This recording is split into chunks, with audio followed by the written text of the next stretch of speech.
Saudi തൊഴിൽ നിയമപ്രകാരം ജീവനക്കാർക്ക് ലഭിക്കുന്ന അവധി ആനുകൂല്യങ്ങളിൽ വ്യക്തത വരുത്തി മാനവ വിഭവശേഷി മന്ത്രാലയം.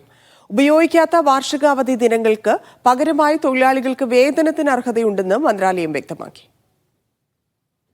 സൗദിയിൽ തൊഴിൽ നിയമങ്ങളിൽ വരുത്തിയ മാറ്റങ്ങളുടെ അടിസ്ഥാനത്തിൽ തൊഴിലാളികൾക്ക് ലഭിക്കുന്ന അവധി ദിനങ്ങളിൽ കൂടുതൽ വ്യക്തത വരുത്തി മാനവ വിഭവശേഷി മന്ത്രാലയം. ഉപയോഗിക്കാത്ത അവധി ദിനങ്ങൾക്ക് പകരമായി വേതനം ആവശ്യപ്പെടാനുള്ള അർഹതയാണ് ഇതിൽ പ്രധാനപ്പെട്ടവ.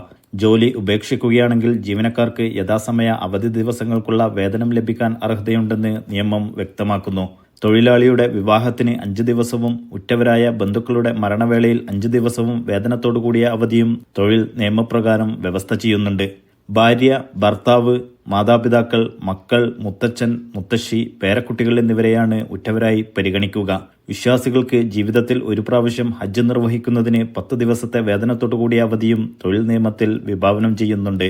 ഇതിന് സ്പോൺസറുടെ കീഴിൽ ചുരുങ്ങിയത് 2 വർഷം പൂർത്തിയാക്കിയിരിക്കണം. കൂടാതെ വനിതകൾക്കുള്ള പ്രസവാവധി 10 ആഴ്ചയിൽ നിന്നും 12 ആഴ്ചയായി ഉയർത്തിയതായും പ്രൊബേഷൻ പീരീഡിന്റെ പരമാവധി കാലാവധി 6 മാസമായി നിജപ്പെടുത്തിയതായും മന്ത്രാലയം വിശദീകരിച്ചു. നൌഷാദ് രിക്കൂർ, മീഡിയ 1, ദമാം.